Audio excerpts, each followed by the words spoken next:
So today I wanted to try a new kind of video where I discuss at least two or more topics rather than one video focused on one topic, just to kind of get some things off my chest so maybe later on I can try focusing on more serious things.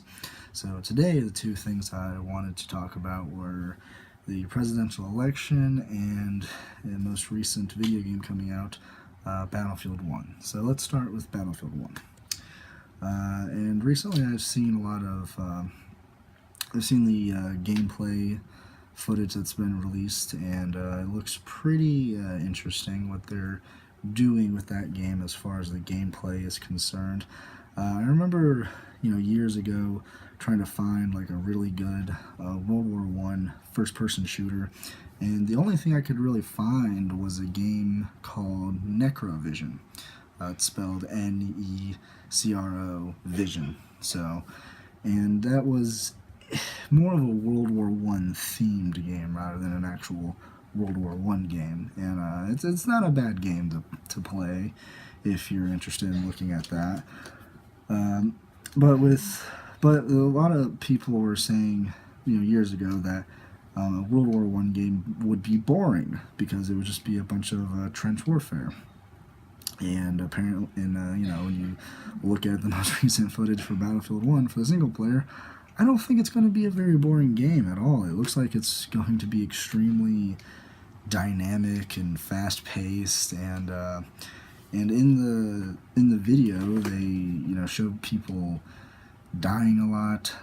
They even give you a little note beforehand saying, hey, you're not expected to survive, and guess what? You die. It's like, in the game you're supposed to die, and that's how that's how the video progressed, the gameplay progressed, is you died, and then you get the name of the person and the birth date, death date. So I thought that was pretty interesting, and I kind of like that in a lot of ways, because I feel like they're trying to, at least with the single player, create a more down-to-earth, heartfelt story where instead of emphasizing the war, they really put an emphasis on, hey, real people fought this war and died and suffered, and put an emphasis on the soldiers and their experiences and what it was like, rather than all of the action and gunfighting and explosions. So I kind of hope they're going for something a little deeper, a little more interesting as far as the story is concerned. And in some ways it kind of reminds me of Call of Duty World at War. Now, I know some people might be giggling or thinking I'm kind of joking here, but honestly, I think Call of Duty World at War was a really good game. Not just a good Call of Duty game, but like a great game in general as far as the single player was concerned. I think it told a pretty interesting story that really emphasized the soldiers during the war, and what it was like and stuff like that. And I kind of had a lot of respect for that game for that reason. So I hope it kind of feels like that in some ways, but except maybe a little bit better. Maybe I don't know. In some ways, I really don't know what to expect from Battlefield as far as the gameplay is concerned. I mean, and I know that might sound a little weird because of what I've just seen, but because of what I've just said, but in some ways it makes me wonder, is the whole game going to be like that, where you're basically meant to continuously die? Is that how the whole single player is going to progress? And in a way, it kind of looked like you weren't even actually playing as the main character. It looked like they were showing some cutscenes of the main character, but then you play as someone else. So I thought that was kind of weird. Not really bad, but I guess it just depends on how it all comes out. And if you've played the beta for Battlefield 1, then you know that the multiplayer is going to be really fun, really action-packed and really cool. And I loved it. I thought it was amazing, honestly. And I can't wait until it comes out later this month. Okay, so that's about all I have to say about Battlefield 1. Well, now let's talk about the clusterfuck that is the presidential election going on in this country.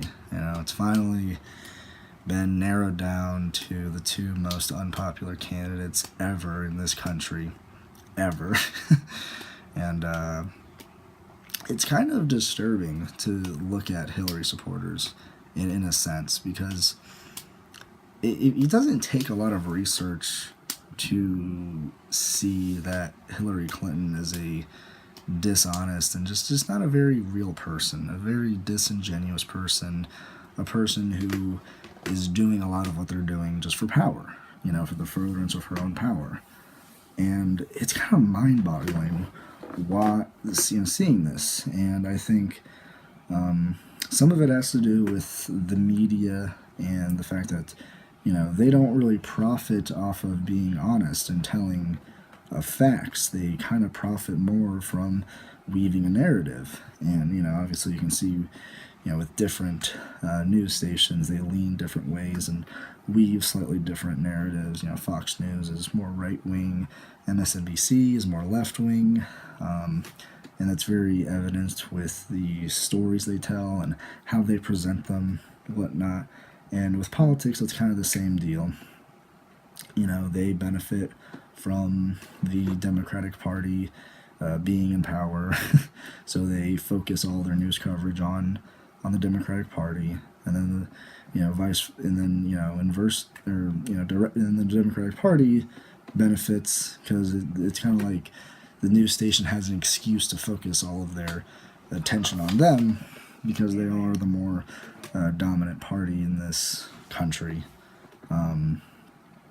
But it's still kind of slimy that they don't really cover third-party candidates as well as they should, because a lot of people think that it was just like, you know, they don't realize how many people were actually running this year. There were more people running than what was like said in the media, a lot more, and it's kind of sad seeing that. And then you have, like, you know, Trump supporters who, you know, it's like, are they stupid? Like, I don't know, you know? Fuck. I mean, Donald Trump's a guy who doesn't really have a serious platform or a very serious campaign. I mean, he's talked about building a wall and somehow making Mexico pay for it. I mean, that just doesn't even, like, make sense. I mean, you think, like, even the dumbest people in this country, would be able to understand that that's really not feasible unless you're trying to start a war with Mexico. It's just something that doesn't actually make any fucking sense. It's retarded and nonsensical. And then you kind of have people who will criticize Donald Trump, but they'll have criticisms that don't always make a whole lot of sense. I mean, they'll focus on him being like a sexist or a racist, which to me is not really like, is like, okay, whatever. He's said things that some people might be offended by, but can we focus on the fact that he's a candidate that doesn't make any fucking sense, you know, that doesn't have any coherent positions, that he's just he's not necessarily an idiot per se, but he's a caricature, you know, he's a fucking caricature, okay, that's what he is, you know. And my friend on YouTube named Johnny Ringo has even gone as far as to say that Donald Trump is intentionally running as president to scare the fuck out of liberals in order to get them to vote for Hillary. You know, kind of the whole lesser of the two evils kind of thing. So there's that. So, and I mean, no one's really focusing on the fact that he's just a silly candidate, you know, who just says a lot of ridiculous things. And then you have Hillary, who it's just so like apparent that she's a very disingenuous person who's doing this for power, and it's just mind-boggling, you know. And sometimes I think that you really can't blame the people necessarily. I mean, you can blame them for not doing their own research, because it only takes 5 minutes of research to figure out that Hillary is not really in this for the people or for anyone other than herself. I mean, just think about like how fucking rich she is. Think about how much money she has, and then ask yourself, does it make sense for her to put herself through all this stress of trying to become president unless she's just doing it for power? So that's something to consider. And the same with Donald Trump. You know, why is this rich motherfucker running for president? Is he doing it for power? Is he doing it to manipulate things in order to scare liberals to voting for Hillary? You know? And a lot of people have said, and this is something that I've always disagreed with, I've always said that, you know, the rise of Donald Trump running for president is because of the SJW regressive left, you know, because of the far left, basically. And I've always kind of, I don't understand that. You know, when you really think about SJWs and regressive left, this is something that's popped up very recently in maybe the past 3 years, at most 5 years. I mean, it's something very, very new, and I don't think people actually fully grasp how new it is.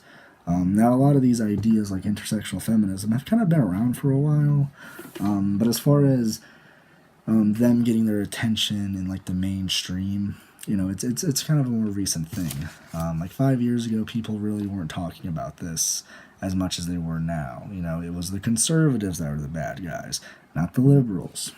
Okay? Just 5 years ago, which is not a very long fucking time. I think the internet, you know, warps people's sense of time because of how much faster we receive information, and that's something that I don't see very many people really commenting on, is how the internet warps our sense of time because of it's just how much information you can consume within the course of just 8 hours, you know, versus the amount of information you can consume in 8 hours maybe 10 years ago. Not even 10 years ago, like maybe 20 or 30 years ago. So, a little bit of a tangent. I don't even know what I was talking about. Something about presidential election and how you know, it doesn't take a very intelligent person to see that neither of these candidates make any real sense to vote for. But the one candidate that did make any sense to vote for didn't do so well. Bernie Sanders, the only fucking candidate that actually made any fucking sense to vote for. And you know, something that always pissed me off is like a lot of people, their biggest reason for not wanting to vote for Bernie Sanders is they felt that a lot of what he's saying and doing is too idealistic. But then you have Hillary Clinton adopting a lot of his positions. So why is Bernie Sanders too idealistic when he says some of these things, but then when Hillary, you know, like agrees with him, basically, she's not being too idealistic? I don't know. I don't get it. Just another stupid thing that boggles my mind.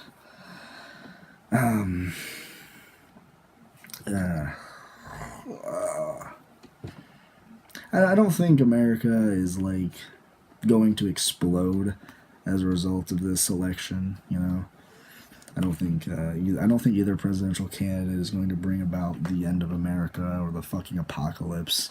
I view Hillary as a very status quo president. You know, you're not going to see much happening as far as any kind of progress while she's in office. You might see an expansion of of Obamacare, but that's about it. I don't really expect anything grand from her. And I mean, the most she could really do is maybe advocate more for LGBT rights or whatever, but I don't really see anything grand or spectacular coming out of her campaign.